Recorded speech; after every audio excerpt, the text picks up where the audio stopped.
Hello and welcome back to the channel. I am Michael Madden. Today we're going to be learning about a very special Australian, Frank McNamara VC. Frank was Australia's only airman to receive the Victoria Cross in World War I. He then went on to serve for the RAAF at a very, very high level in World War II and was very highly decorated by the end of his career. Frank's story, particularly his VC action, is one that simply defies belief. If you saw this in a movie or a magazine, you would call garbage on it, that it's impossible and it's just too far-fetched. Believe me, everything you're about to see happened. Not just Frank's action, which was one of incredible valor, tenacity, bravery, and just, I guess, a little bit of luck, but also what happened to him afterwards, and even including the way the story begins with Frank's son finding the surgeon who saved Frank's life in the US many years later. Frank's medals are on display in the Shrine of Remembrance in Melbourne. So while you are watching this, I'll set about trying to make a replica set. I'll do the best I can, and these will be on sale again at the end of the video, as usual, to help to support the channel. Hopefully a member of the family buys it, which has happened before with these videos, and that would be really, really good. So enjoy the film. It is one that defies belief. So I give you Frank McNamara VC.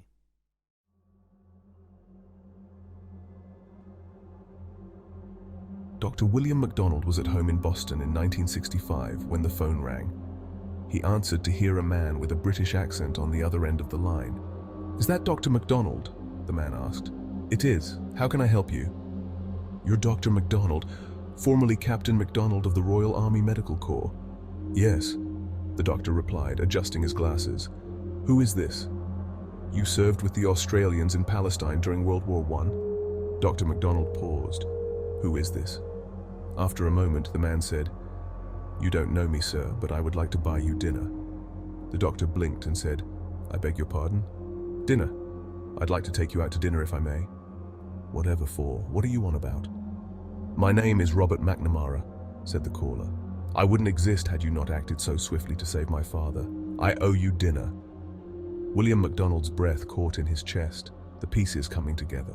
The name, the accent, the reference to that horrible war. He swallowed and said, "You're Frank McNamara's son." "I am," said Robert McNamara.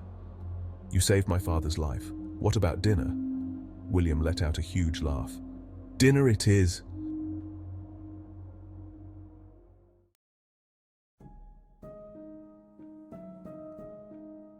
More than 50 years later, Mike McNamara, Robert's son and grandson of Frank McNamara VC, laughs as he tells his father's favorite story. "My father conducted business in the USA from time to time," Mike says. Grandpa had told him the story about the doctor who saved his life. Dr. MacDonald had migrated to America after the war, so when my father was over there once, he tracked him down and called him out of the blue. The story of Lieutenant Frank McNamara's Victoria Cross action, including the moment when Captain W.J. MacDonald of the Royal Army Medical Corps saved his life, is one that could come straight out of a boy's own magazine. As it happened, the action did appear on the cover of issue 189 of the comic book The Victor on 3 October 1964.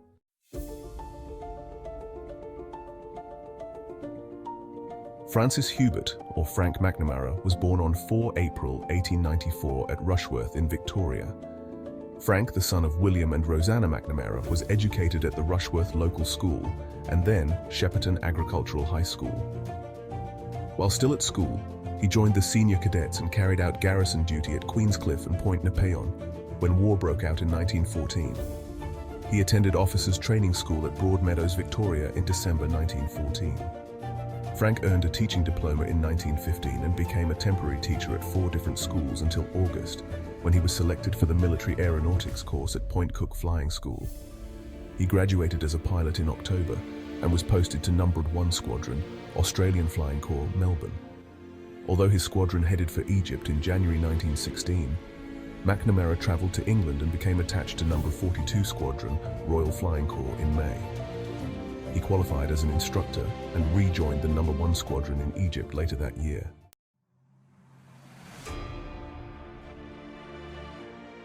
It was while flying with No. 1 Squadron in a raid on a Turkish railway junction and supply center near Gaza that Frank McNamara became an Australian legend, receiving the Victoria Cross and almost losing his life.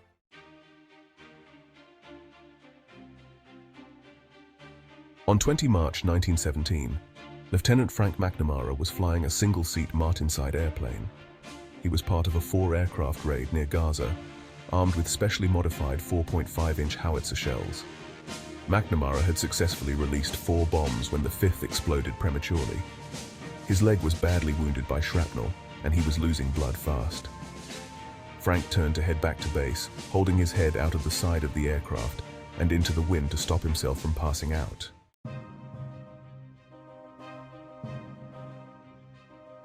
Below, he spotted fellow squadron member Captain David Rutherford on the ground beside his crashed de Havilland B-2C aircraft. Captain Rutherford had been forced to land after being hit by ground fire. Although the B-2C was a 2-seater, he had been flying solo. McNamara saw a large body of Turkish cavalry galloping towards Rutherford's aircraft. Despite his severe leg wound and loss of blood, Frank decided to attempt a rescue. He landed safely beside Rutherford, who tried to climb aboard McNamara's aircraft. Unfortunately, the Martinsyde was only a single-seater. With the enemy cavalry closing, Rutherford was forced to climb onto the wing and hold onto the struts. Frank tried to take off, but the extra weight made the aircraft lopsided, and the captain's presence on the wing disrupted airflow. Struggling with pain, loss of blood, and an uncontrollable aircraft, McNamara crashed, destroying the Martinsyde. Remarkably, the 2 airmen were not further injured in the crash. They climbed out of the wreck and set fire to it. They now had no choice but to return to Rutherford's aircraft, which by this time was close to being captured by the Turkish cavalry. They hurried across the sand, under constant enemy fire, but somehow made it back to Rutherford's BE-2C. McNamara struggled into the pilot's seat while Rutherford went to work on the engine. Frank pulled out his pistol and provided what cover he could as Rutherford worked. Other Australian aircraft, having witnessed the whole affair, began to provide additional cover by strafing the enemy. As the cavalry drew closer, Rutherford swung the propeller one last time and the engine exploded to life. The captain jumped into the observer's seat as McNamara gave the aircraft full power. Even though the BE-2C was seriously damaged, McNamara managed to wrestle the aircraft into the air and flew over 110 kilometers back to their home base at El Arish. Fighting extreme pain and right on the edge of consciousness, Frank landed safely and then passed out. In Captain Rutherford's report of McNamara's actions, he said, "The risk of Lieutenant McNamara being killed or captured was so great that even had he not been wounded, he would have been justified in not attempting my rescue. The fact of his already being wounded makes his action one of outstanding gallantry. His determination and resource and utter disregard of danger throughout the operation was worthy of the highest praise."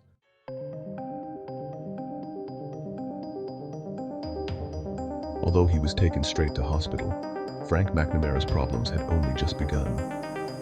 "Grandpa had lost a lot of blood," says Mike McNamara. The Australian medical officer, Dr. McDonald, treated his wounds when they brought him in. McDonald was only young, but he was a professional and vigilant doctor.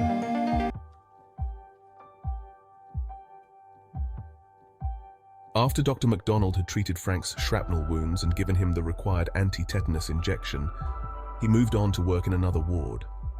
It was only much later that he was told that Frank had died. Mike says he couldn't believe it. He was sure Grandpa had been stable when he left, so he ran back to the ward. Grandpa's body was cold to the touch. A blanket was covering his face. The doctor grabbed a small mirror, pulled back the blanket and held the mirror over his mouth. He saw condensation and realized that he was still alive. The young Australian doctor called for help and an adrenaline shot. McNamara was in a coma. He was allergic to the tetanus serum and had suffered anaphylactic shock. Dr. McDonald and others rushed to save McNamara's life. Mike concludes, "It took 30 minutes for the first real breath to come, but Dr. McDonald saved him. He had been certified dead, and of course, if it wasn't for McDonald, he may well have been buried alive." by that night he was sitting up in bed, joking about it all. In fact, that very night he had roast chicken and champagne.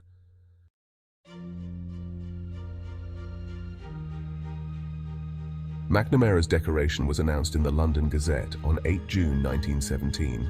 It was the first and only Victoria Cross awarded to an Australian airman in World War I. However, Frank had to wait until 1920 to receive his Victoria Cross. The Prince of Wales presented his VC to him at Government House in Melbourne on 27 April.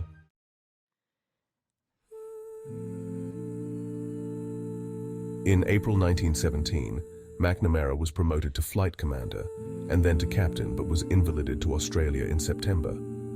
He was demobilized in January 1918 and became a flight instructor with the AFC. He joined the Royal Australian Air Force when it was formed in March 1921. By March 1924, he was a squadron leader with No. 1 Flying Training School at Point Cook in Victoria.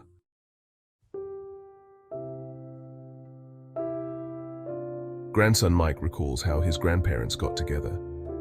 Grandpa met my grandmother while he was serving in Egypt during the war. Her name was Helene Blunchley. Her father was Swiss, and her mother was from Brussels.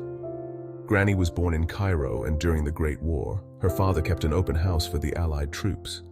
Anyone who needed a bath and a meal was welcome to come in for free. That's how she met Grandpa. Lawrence of Arabia used to come into the house regularly too. Granny greatly admired him, but always said that Lawrence was a rather strange man. When Granny's father died, Grandpa invited her to come to Australia. In fact, the whole family came out. They lived in St Kilda. Grandpa married Granny in April 1924 at St Patrick's Cathedral. I wear his wedding ring to this day.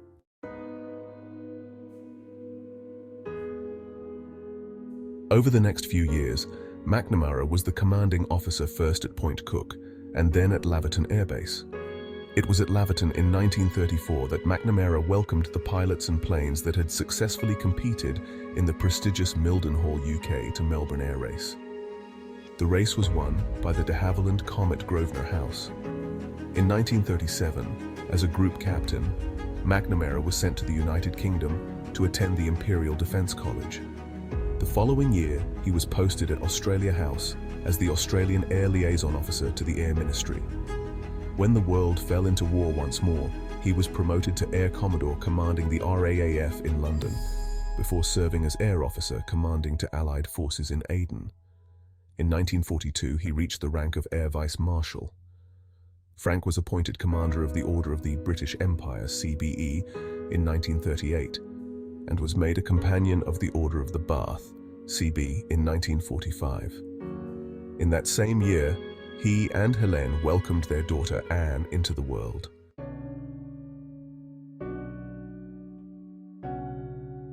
Frank was summarily retired from the RAAF in 1946 to make way for the advancement of younger officers. He lived out the rest of his life in the United Kingdom and died of heart failure at Gerrard's Cross, Buckinghamshire, on the 2nd of November 1961. He was 67 years old. McNamara was buried following a well-attended service at St Joseph's Priory, Chalfont, St Peter. According to author Robert Macklin in his book Bravest, McNamara was embittered by his dismissal from the RAAF and the lack of support shown to him by the Australian government. McNamara therefore insisted that his Victoria Cross never be returned to Australia after his death. His widow donated it to the RAF Museum in London but kept the rest of his medals in the family. "I feel very fortunate to have been given all of Grandpa's medals," says Mike. "Apart from the Victoria Cross, of course, that's still in London. I looked after them for some years but decided it would be safer and better for the community if they were on display somewhere."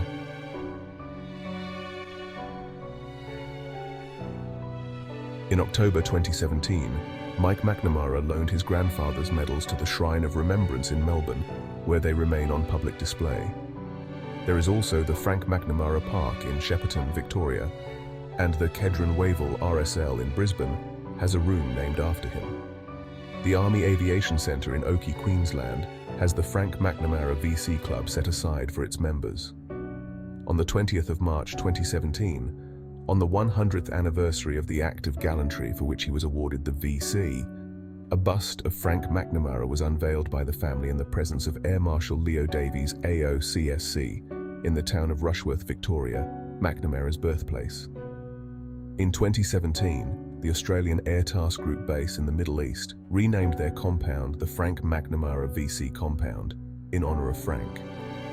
Air Vice Marshal Adrian Cole, CBE DSO MCDFC, a friend and fellow No. 1 squadron pilot, once said that Frank McNamara was quiet, scholarly, loyal and beloved by all.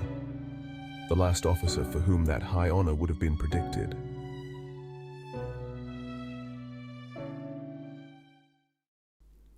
So there you have it. That is the story of Frank McNamara VC, the incredible story of Frank McNamara VC. As I said, that citation, that action would be hard to believe if you saw it in a video, but it actually happened in real life. Now, as I put these medals together, I'll tell you a little bit about them. It's a very unusual group. One thing you'll notice, the three medals to the far right are a little bit different. I'll go through these from right to left. These are the ones, the smaller medals with the red, blue and red ribbons. So the one on the far right is the Queen Elizabeth II Coronation Medal. These medals are made when a king or queen is coronated. These were sent out to Australians at that time. Not many were sent out. My understanding is it's a very small number. In fact, I think there was only about 10 or so to RAAF officers. These would have been reserved for Victoria Cross recipients, George Cross recipients, other notable people, though they were a little bit more generous with them back in those days. I think actually the crew of HMAS Sydney was awarded one as well. The next one is the King George the Sixth Coronation Medal. It's the same thing, awarded for his coronation on the day. When King Charles was coronated just recently, a new one was issued, and only a very, very few were sent to Australia. I believe only the Victoria Cross and Cross of Valour recipients and our single George Cross recipient. As far as I'm aware, they're the only ones who received it. The next one is the King George V Silver Jubilee. That was to mark 25 years of his reign. Again, these are given every 25 years. A greater number of those were given to Australians, but after this period they started to really cut back on who could receive these. And as I said, today it's basically reserved for Victoria Cross, George Cross and Cross of Valour recipients. I don't think very many people, if any at all, in Australia receive them, so they're quite rare. Following on from that, you've got the Australian Service Medal 3945 and the British War Medal. So the British War Medal was given to all service people who served in the armed forces within the British Empire. And the Australian Service Medal basically was given to all Australians. The one with the orange and green ribbon that you'll see, that is the Defence Medal. That is a little bit different. It's one of those medals that's very, very hard to categorise. Frank, I believe, would have got this for the period that he spent early in World War II commanding the RAAF in England. It was not necessarily given for services overseas, although it was one of those medals where you could receive it for mine clearing and things like that. The next one is the Africa Star. Now, what's a little weird with Frank's set is there's normally in World War II the 3945 Star, which Frank didn't receive, and then a campaign medal, Africa Star, Atlantic Star, Pacific Star, Burma Star. And to make it very simple, the way it works is the 3945 Star was like a modern day active service medal to say that you saw active service in World War II. And then the next star, Africa Star, Pacific Star, sort of showed which theatre of war you went into to earn that. Now, there are exceptions to all these, including the 3945 Star. And then further to the left, you've got the Victory Medal and the British War Medal. We've seen those in other videos. They are the two medals that were given to all service people who served abroad in World War I. Missing is the 1415 Star because Frank didn't go overseas before the end of 1915, so he didn't qualify for that. And then, of course, at the very end, we have the Victoria Cross, and you've just seen what Frank did to receive that. He also has the Order of the Bath and the CBE, the Order of the British Empire, as well. Now, I have replicas of the CBE. I don't have a replica of the Order of the Bath because they're incredibly expensive. So whoever buys this set, I won't make those two available because they are very expensive. But if whoever purchases the set wants those two medals, let me know and I'll source the CB for you. But it's going to be very expensive on their own. They are quite expensive. So that's Frank McNamara and his medals. I hope you enjoyed it. If you did, please like the video. It really helps me out, and if you couldn't subscribe, that would really help. I know YouTubers ask that a lot, but without it, we really can't do what we do. So please share it around. I love sharing these stories. They are simply the stories that I wrote in my book, The Victoria Cross Australia Remembers, that I am turning into video format in short films. And I'm doing this for free, so any subscriptions or likes would be greatly appreciated. And of course, if you've got any other ideas of Victoria Cross recipients, Australians only at this stage, please drop me a line, either email me or put some comments down below, and I'll see what I can do. And the link for these medals, if you do want to purchase them, will be below. Once again, thank you very much, lest we forget.